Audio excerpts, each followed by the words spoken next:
Baik, Assalamualaikum warahmatullahi wabarakatuh. Selamat pagi anak-anak. Waalaikumsalam. Pagi, Pak. Selamat pagi, Pak. Pagi, Pak. Ya, selamat pagi semuanya. Senang sekali pagi ini kita bertemu kembali dalam pembelajaran bahasa Indonesia. Tadi setelah Bapak lihat, Bapak ngecek, semuanya kelihatannya hadir dan semua dalam posisi on kamera. Jadi ini mungkin pagi yang sangat oke. Tapi untuk mengawali pagi ini, marilah kita dimulai dengan membaca doa. Silakan Nelmi, ketua kelas, untuk memimpin. Baiklah teman-teman, marilah kita berdoa sebelum belajar menurut keyakinan masing-masing. Berdoa dimulai.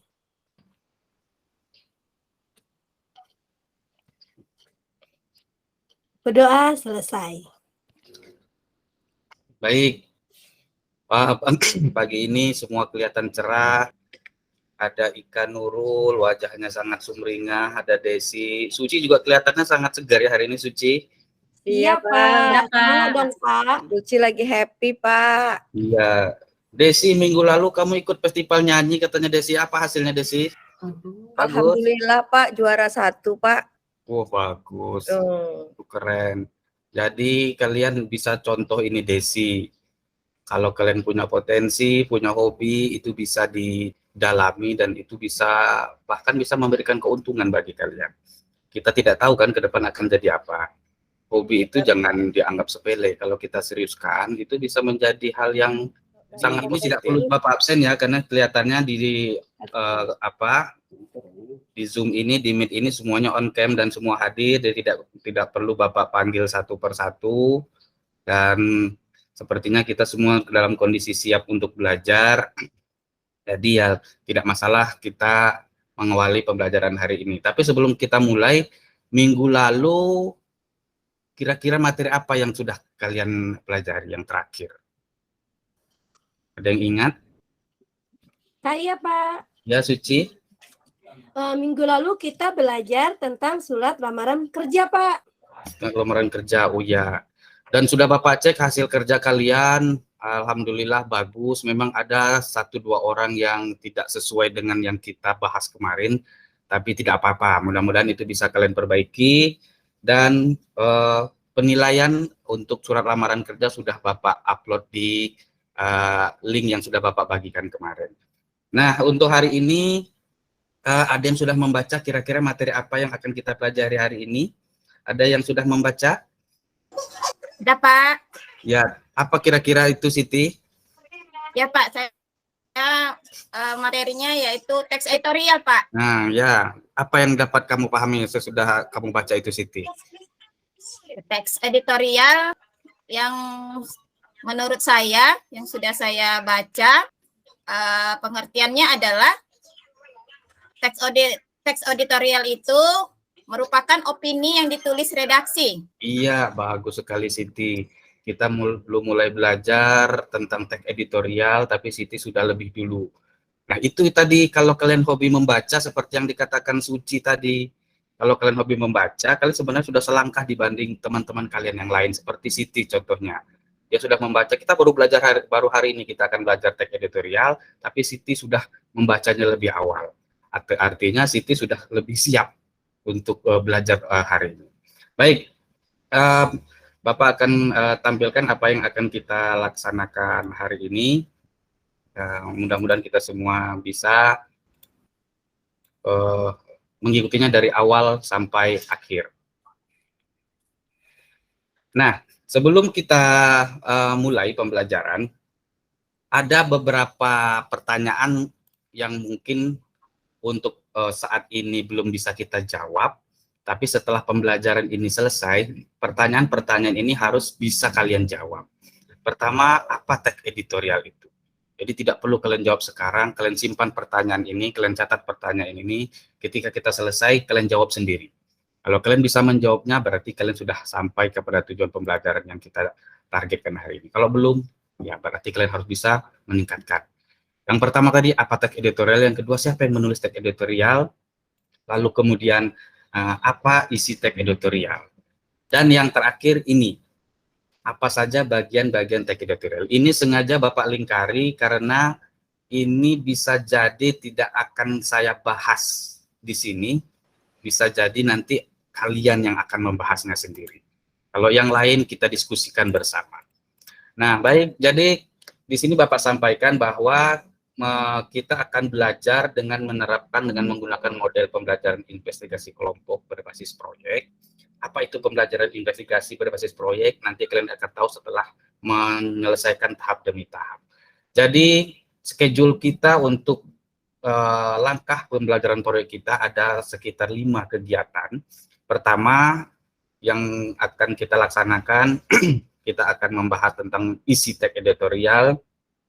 Lalu pada berikutnya kalian harus mengetahui tentang kaidah kebahasaan dan akan merancang teks editorial, dan kalian akan melakukan investigasi, kalian akan menjadi detektif, kalian akan menjadi wartawan dan atau apapun itu yang tidak dilaksanakan di dalam kelas ini.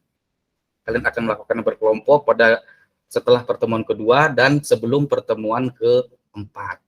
Nah, jadi nanti Bapak akan menerima laporan kalian dari Zoom atau Google Meet sesuai jadwal yang nanti akan kita sepakati. Pada pertemuan keempat barulah nanti kalian akan menampilkan atau mencoba menulis tentang teks editorial. Bagi yang sudah selesai berarti hanya presentasi, bagi yang belum berarti menyelesaikan pada pertemuan keempat. Nah, terakhir, hasil pekerjaan kalian itu nanti akan kita finishing menjadi sebuah textbook, menjadi e-book dalam bentuk flip. Nah, contohnya akan seperti ini nanti proyek yang akan kalian targetkan. Nah, bisa kalian lihat ini, anak-anak? Bisa, Pak. Ya, ini buku-buku yang ada di rak digital ini nanti akan menampilkan wajah-wajah kalian, akan menampilkan hasil karya kalian. Jadi ini bisa dilihat oleh teman-teman kalian di sekolah ini maupun teman-teman kalian di sekolah yang lain. Inilah yang akan nanti menjadi target akhir dari proyek pembelajaran teks editorial. Nah, untuk kali ini kita belum sampai ke sana, tapi pada pertemuan keempat dan yang nanti saya berikan satu bonus, kalian akan menampilkan akan sampai kepada proyek pembelajaran teks editorial dalam bentuk flipbook. Nah, baik, untuk mengawali diskusi kita tentang pembelajaran teks editorial, Bapak akan menampilkan sebuah teks, nanti coba akan sama-sama kita baca. Jadi Bapak tidak memberikan penjelasan apa itu teks editorial, apa definisinya. Kita akan membaca, saya akan menampilkan sebuah teks editorial, ini dari koran Riau Pos, nanti akan sama-sama kita baca. Namun untuk mempermudah kita, ini sudah Bapak kirim ya di chat room, nanti silakan kalian ambil linknya, kalian buka bisa di HP, kalian bisa buka di laptop, di grup kita juga sudah Bapak share, bisa kalian buka sendiri. Nah, tapi di sini untuk kali ini Bapak akan menampilkan teks ini dalam bentuk audio visual. Silakan kita simak baik-baik.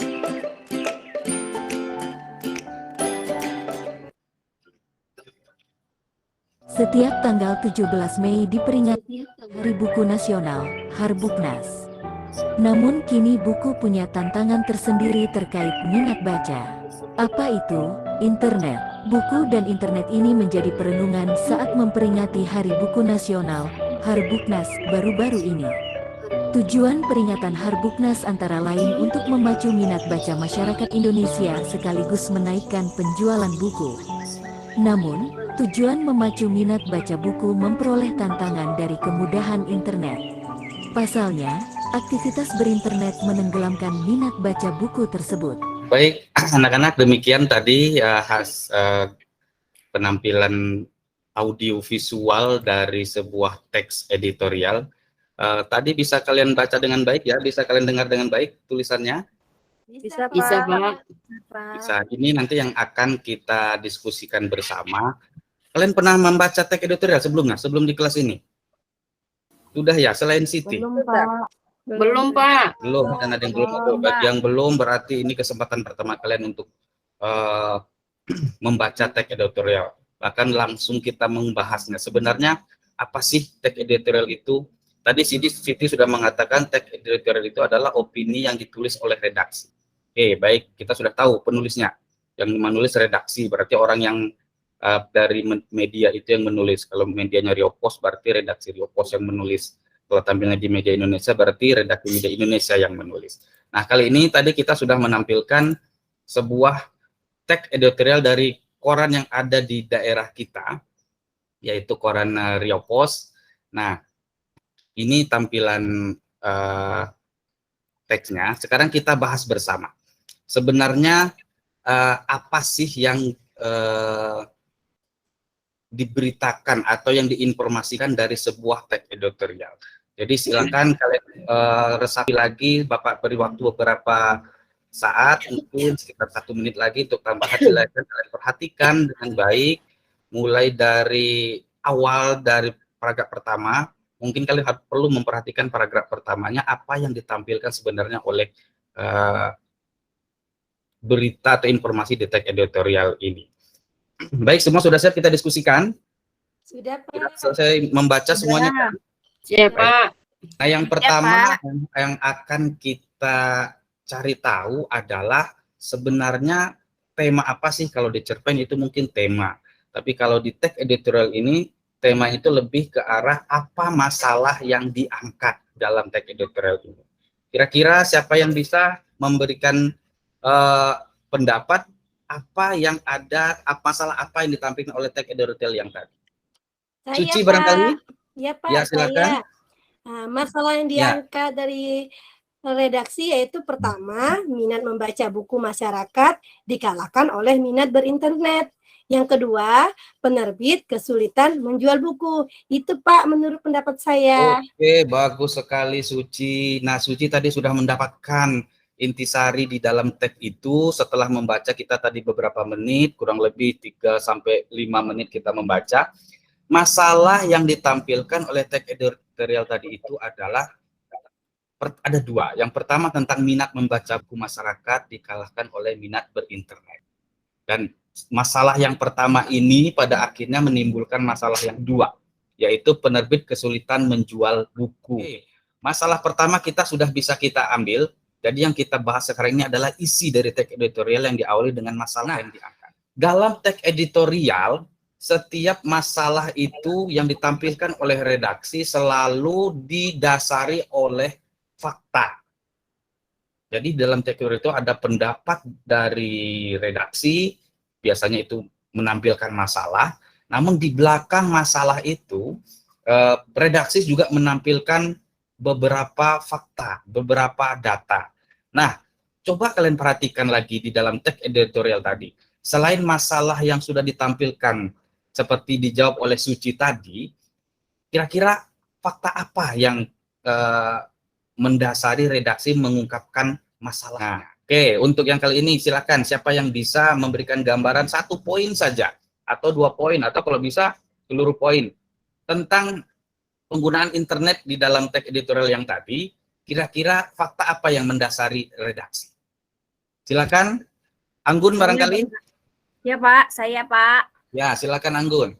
Jadi, fakta tentang pengguna internet yang mendukung pada pendapat redaksi ada 4.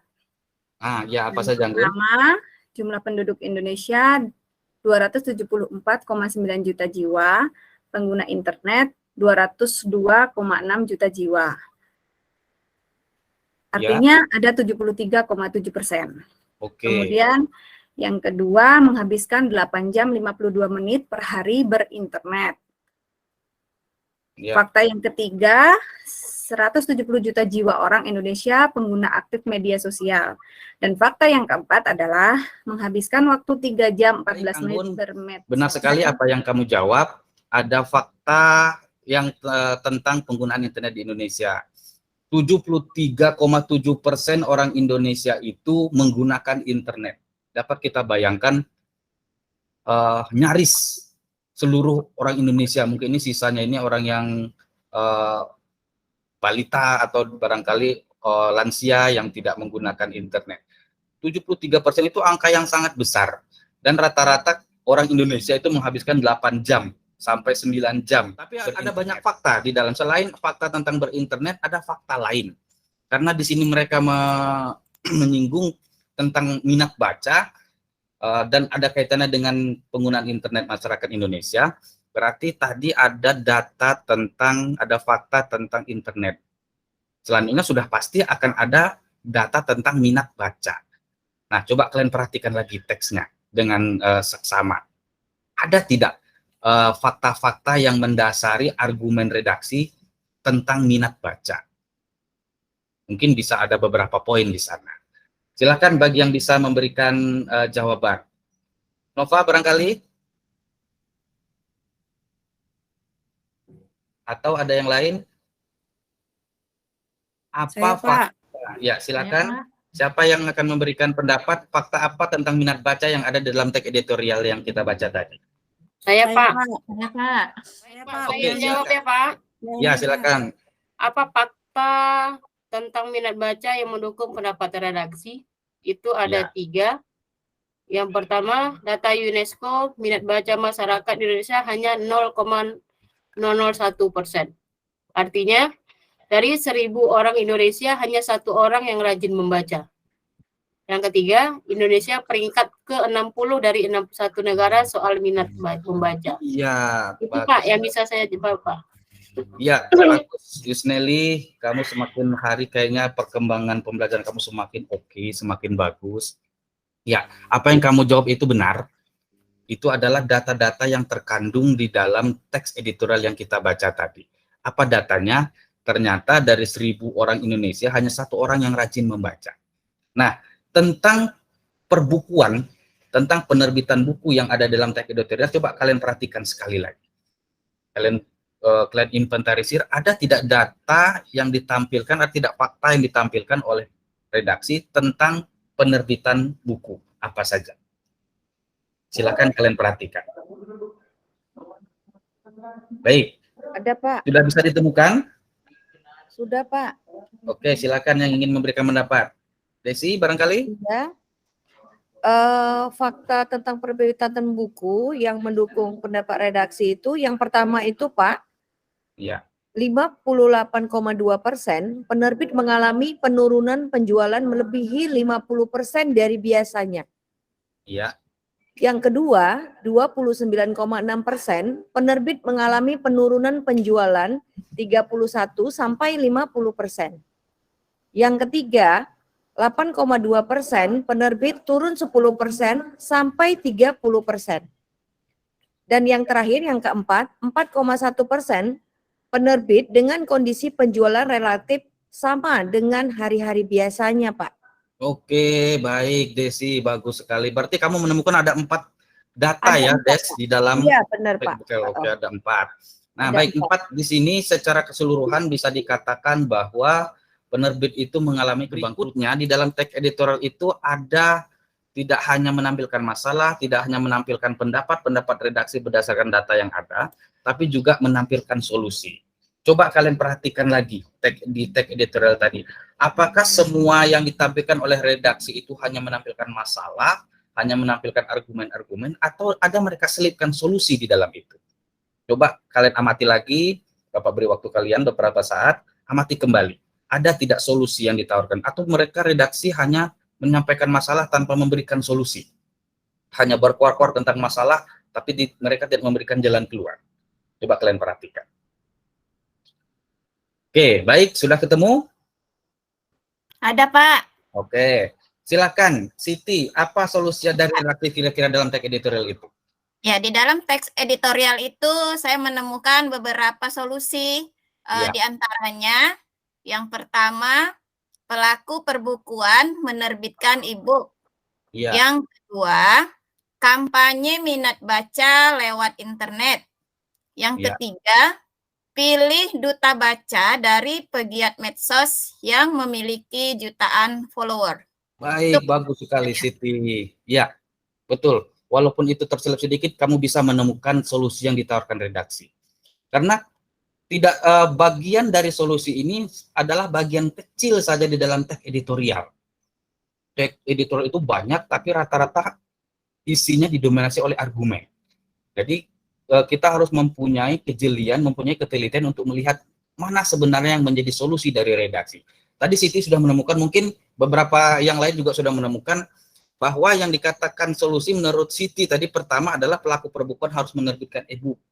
Artinya penerbit itu tidak harus mencetak bukunya banyak-banyak, tapi harus mengalihkannya ke dalam bentuk PDF, ke dalam bentuk e-book digital. Jadi karena masyarakat sekarang sudah melek digital, sudah semua serba digitalisasi, masyarakat jangankan ada e-book, ada internet, tidak ada internet saja masyarakat ogah, malas membeli buku. Apalagi sekarang sudah ada internet, masyarakat lebih suka mencari buku yang gratis di internet. Walaupun e-book ini banyak juga yang berbayar. Nah, solusi yang kedua menurut redaksi, pemerintah atau lembaga-lembaga yang terkait yang berkepentingan dengan minat baca itu harus kampanye minat baca itu lewat internet. Tidak harus lewat TV, tidak harus lewat offline, tapi lewat internet harus lebih digalakkan. Ini menurut redaksi solusinya, mengatasi minat baca yang rendah, mengatasi kecanduan internet yang tinggi untuk masyarakat Indonesia. Dan tambahan lainnya adalah pemerintah harus memilih duta baca itu dari orang-orang yang aktif di medsos, yang memiliki follower banyak. Karena ini akan sangat berpengaruh terhadap hasil dari kampanyenya. Nah, ini yang menurut redaksi solusi untuk mengatasi rendahnya minat baca masyarakat Indonesia, tingginya penggunaan internet di Indonesia, dan rendahnya penjualan buku di kalangan penerbit. Solusi yang mereka tawarkan itu ada 3 ini. Ini yang kita temukan di dalam sebuah teks editorial. Nah, jadi selain dari menampilkan masalah, menyampaikan argumen, menyampaikan solusi, redaksi juga menyelipkan hal yang lebih kecil lagi dari solusi tadi, yaitu simpulan secara keseluruhan. Nah, ini hal terakhir yang harus kalian temukan di dalam teks editorial. Baik, Bapak berikan lagi kesempatan kalian untuk kembali melihat. Sama-sama kita melihat, cari bagian yang menyatakan bahwa itulah simpulan dari redaksi terkait editorial untuk edisi kali itu. Silakan, kalian perhatikan dengan lebih detail.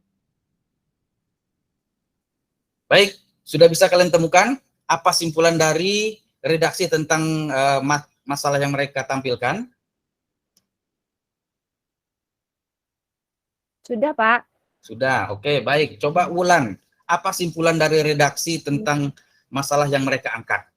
Simpulan yang dapat saya ambil dari redaksi yaitu membaca buku jauh lebih baik dan berkualitas dibanding hanya menerima informasi dengan budaya instan. Itu menurut saya, Pak. Baik, bagus sekali yang kamu temukan, Wulan. Ya, betul.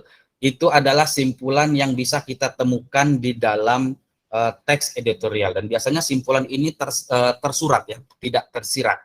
Ada tersurat, walaupun redaksinya mungkin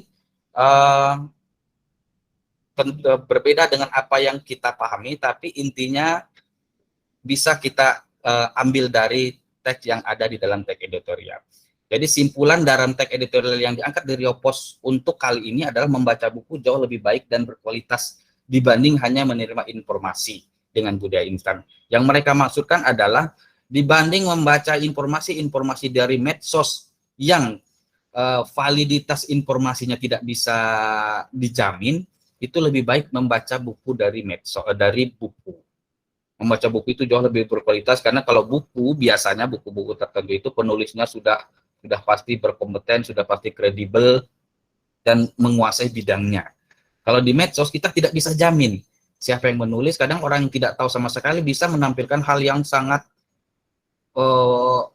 tinggi jangkauan keilmuannya, karena hanya mengkopas share tanpa dia baca terlebih dahulu, dan itu bisa sangat membahayakan. Itu yang dimaksud oleh redaksi ini adalah budaya instan. Nah, jadi redaksi di sini menyimpulkan masyarakat itu sebaiknya membaca buku dibanding hanya membaca medsos. Nah, inilah yang bisa kita pahami bahwa sebenarnya teks editorial ini adalah menampilkan masalah yang diangkat oleh redaksi, lalu ada fakta-fakta yang mendasari argumen, dan diakhiri dengan solusi dari redaksi beserta simpulan. Sangat gampang, bukan? tag editorial itu hanya sekitar itu saja. Jadi sampai di sini bisa kalian pahami tentang tag editorial?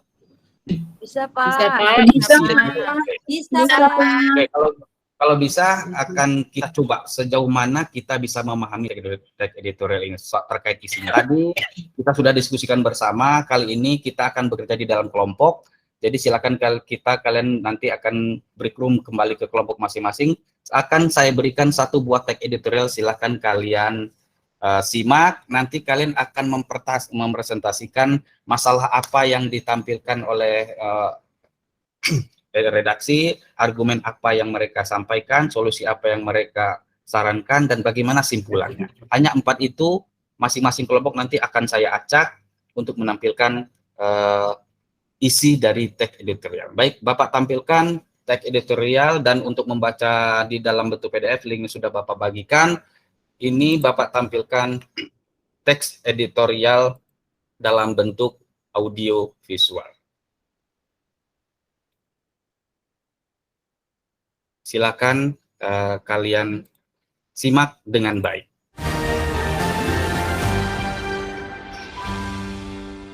Prestasi melampaui keterbatasan.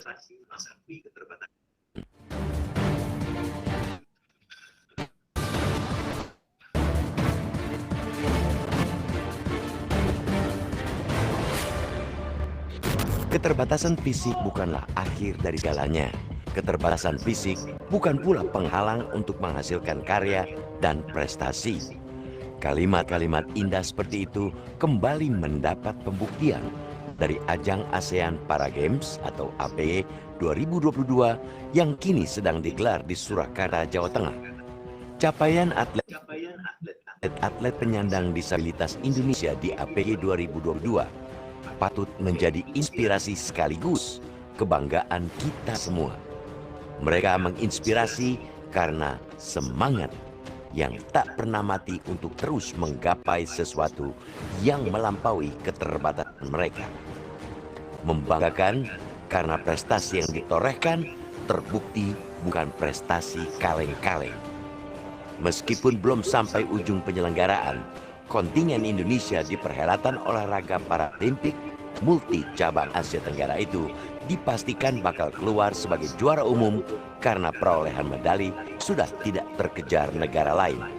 Torehan medali Indonesia, khususnya emas, juga sudah melampaui target yang dicanangkan. Dari target 104 keping emas hingga Jumat 5 Agustus sore, skuad Merah Putih sudah mengumpulkan 120 emas, 91 perak, 76 perunggu. Jauh di atas pesaing terdekat Thailand yang baru mengoleksi 73 emas, 84 perak, dan 51 perunggu. Dengan demikian, Indonesia berhasil mempertahankan gelar juara umum APG yang sebelumnya diraih pada 2017 di Malaysia. Baik, kita sudah melakukan diskusi kelompok kurang lebih setengah jam, artinya itu waktu yang sangat panjang bagi kalian untuk berdiskusi. Kali ini sudah sampai bagi kita saatnya untuk mempresentasikan hasil kerja kalian. Apakah pekerjaan kalian sudah selesai? Kelompok 1 sudah selesai? Sudah, Pak. Sudah, Pak. Baik, kita akan mulai presentasi tentang isi dari tag editorial yang sudah kalian diskusikan dalam kelompok tadi. Bapak mulai dari kelompok 1 untuk mempresentasikan. Ada di sini ada Nelmi, ada Ika, dan ada Revi. Siapa yang mau mempresentasikan? Saya, Pak. Ika barangkali? Saya, Pak. Ya, Ika, silakan Ya. Ika. Masalah apa Ya. yang kalian temukan, Ika, di dalam tag editorial Media Indonesia tadi? Nah, berdasarkan diskusi kelompok kami, Pak, masalah yang diangkat redaksi itu ada 2. Yang pertama, bahwa penyandang disabilitas itu mampu berprestasi, namun kurang mendapat perhatian dari negara. Yang kedua, penyandang disabilitas itu masih ada yang mendapat perlakuan diskriminatif, Pak. Bagus sekali, Siti. Itu hasil diskusi kelompok kalian. Ada 2 poin ya, masalah yang ditampilkan menurut Ika, kalian ya? Pak, bukan Siti. Oh Ika, ya, Pak, Ika, tadi. maaf Ika. Ya maaf, maklum Bapak sudah berumur, faktor usia, Ika. Ya, baik Ika, tadi sudah kelompok 1 menurut Ika, menurut Nelmi dan Revi, ada 2 masalah. Pertama, penyandang disabilitas mampu berprestasi namun kurang mendapat perhatian negara. Yang kedua, penyandang disabilitas bahkan masih ada yang mendapatkan perlakuan diskriminatif. Bagus sekali. Masalah yang bisa kalian ambil dari teks editorial. Baik, berikutnya dari kelompok 2, yaitu tentang fakta apa yang mendukung argumen redaksi. Jadi argumennya dalam bentuk masalah sudah ditampilkan oleh kelompok 1, sekarang kelompok 2. Ada Anggun, ada Desi, ada Siti. Siapa yang mau presentasi? Anggun? Desi, Pak. Oh ya, Desi. saya juga nggak Saya, apa-apa. Pak. Siapa? Silakan. Saya, Pak. Desi, Pak. Silakan Desi. Apa fakta yang kalian temukan di dalam itu? Menurut kelompok 2, Pak, fakta yang kami temukan di dalam argumen redaksi itu yang pertama, atlet disabilitas mengharumkan nama Indonesia dengan juara ASEAN Para Games atau APG 2022. Yang kedua, Indonesia berhasil menduduki peringkat pertama APG 2022, yakni 120 emas, 91 perak, dan 76 perunggu. Yang ketiga, penyandang disabilitas belum mendapat perlakuan yang layak. Jadi itu Pak hasil presentasi dari kelompok kami. Baik, bagus kelompok 2, kalian sudah berhasil menemukan fakta yang mendukung argumen. Artinya kalau kalian bisa mencari fakta yang mendukung argumen, sudah pasti kalian harus paham dulu dengan argumennya apa. Masalah apa yang ditampilkan. Baik, kalian sudah menampilkan 3, bagus sekali. Apa yang kalian temukan itu sudah benar, bahwa ada fakta yang mendukung argumen dan kalian sudah menemukan faktanya. Kita lanjutkan untuk kelompok berikutnya, kelompok 3. Apa solusi yang ditampilkan menurut kalian? Saya minta mungkin sekitar 1 atau 2 solusi yang menurut kalian bisa kalian tampilkan. Oke, kelompok Saya, Pak. 3 ya. Siapa yang mau tampil? Saya. Ya, silakan. Baik, menurut hasil diskusi kelompok kami, kelompok 3, solusi menurut redaksi itu ada 5, Pak. Yang Ada 5, pertama, ya. iya, Pak. Yang pertama, optimalkan implementasi Undang-Undang Nomor 18 Tahun 2016 tentang penyandang disabilitas. Yang kedua, optimalkan peran Komisi Nasional Disabilitas atau KND. Yang ketiga, negara harus menyediakan akses yang tepat untuk penyandang disabilitas. Yang keempat, negara harus memberi ruang bagi penyandang disabilitas untuk berpartisipasi dan berprestasi. Sedangkan yang terakhir, Pak, yaitu pemerintah dan masyarakat harus memberi akses seluas-luasnya bagi penyandang disabilitas dalam rangka penerapan kebijakan yang lebih inklusif. Itulah hasil diskusi kelompok 3, Pak. Terima kasih. Baik, bagus sekali kelompok 3. Saya minta 2 atau 3, kalian sudah menampilkan 5. Sangat kritis.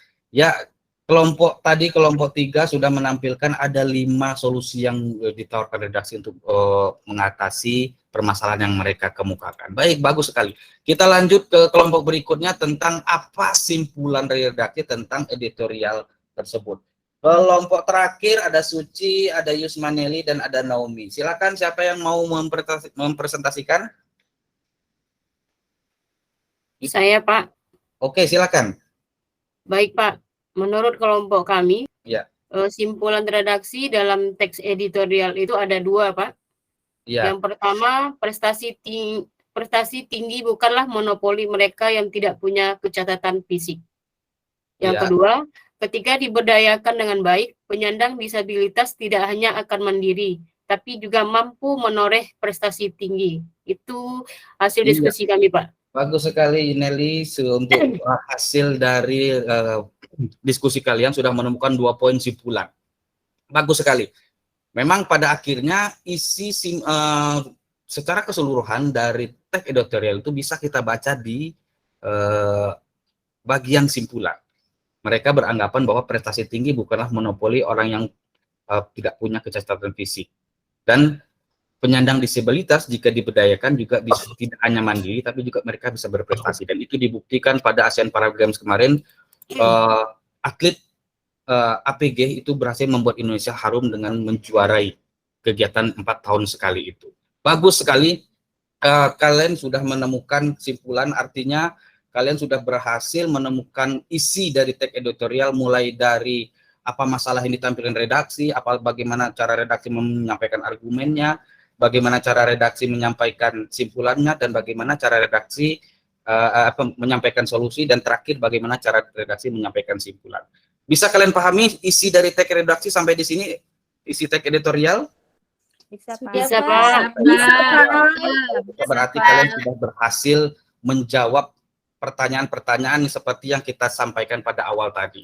Nah, kalau kita kembalikan ke pertama, kalian sudah bisa menjawab teks editorial itu apa, kalian sudah bisa menjawab siapa yang menulis teks editorial, dan kalian juga bisa mengetahui apa isi teks editorial. Nah, satu yang belum kita garap di sini adalah apa saja bagian-bagian teks editorial. Nah, inilah tugas yang harus kalian investigasi. Kalian harus mencari sumber dari manapun, setiap kelompok, apakah teks editorial itu ada bagian-bagiannya, dan apakah kalau memang ada bagiannya apa saja, dan kalau memang ada bagian-bagian itu, coba kalian cari nanti di sebuah teks editorial, silakan teks editorial bebas kalian cari sendiri, ada tidak bagian-bagian yang sesuai kalian cari itu. Nah, ini kalian investigasi di luar kelas, pada pertemuan berikutnya kita langsung mengambil presentasi. Jadi teks editorialnya kalian cari sendiri, bagian-bagiannya kalian cari sendiri, dan nanti kalian akan presentasi. Nanti saya akan mengklarifikasi apakah yang kalian tampilkan itu benar atau tidak. Nah, untuk pertemuan kali ini mungkin materi kita sampaikan di sini. Jadi untuk berikutnya saya ingin mencari tahu kira-kira apakah pembelajaran hari ini itu memberikan sesuatu pada kalian, atau pembelajaran hari ini bahkan atau mungkin tidak memberikan apa-apa bagi kalian. Nah, menurut ada tidak ingin berpendapat, kira-kira apa yang diperoleh dari pembelajaran kita dari awal sampai akhir tadi? Ada yang ingin memberikan pendapat? Saya, Pak, Oke, yang silakan diperoleh Ika. tadi saat pembelajaran, mengetahui apa itu elemen dan juga isi dari teks editorial, Pak. Oke, bagus sekali. Ini memberikan kamu pengetahuan tentang elemen dan isi editorial.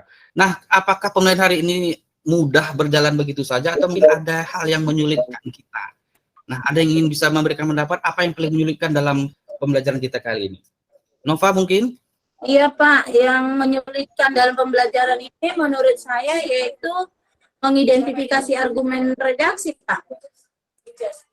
Oke, kesulitan Nova adalah mengidentifikasi argumen redaksi. Wajar ya, karena yang kita baca itu panjang, tidak langsung kita dapatkan. Tapi baiklah, hari ini kita sudah belajar dengan baik, kalian bisa mengidentifikasi apa itu, apa yang bisa kalian peroleh, dan kalian juga bisa mengatasi nanti kesulitan-kesulitan kalian, karena kita sudah ada pengalaman belajar soal hal ini. Nah, untuk pertemuan yang akan datang, kalian akan mempresentasikan seperti yang sudah saya sampaikan tadi tentang struktur redaksi, dan itu nanti akan kita laksanakan pada pertemuan kedua minggu depan. Nah, untuk mengakhiri pembelajaran kita hari ini, agar apa yang kita peroleh bisa menjadi ilmu yang bermanfaat, marilah kita tutup dengan pembacaan doa. Silakan Nelmi pimpin pembacaan doa. Baik, Pak. Baik, teman-teman semua, untuk mengakhiri pelajaran kita hari ini. Baik, teman-teman semua, demi berkah dan bermanfaatnya ilmu yang kita terima, marilah kita berdoa. Berdoa dimulai. Berdoa selesai. Baik, dan tetap semangat kalian belajar, jangan sampai lemah semangat kalian, tetap jaga kesehatan, dan sampai jumpa minggu depan. Bapak akhiri, Assalamualaikum warahmatullahi wabarakatuh. Waalaikumsalam warahmatullahi wabarakatuh.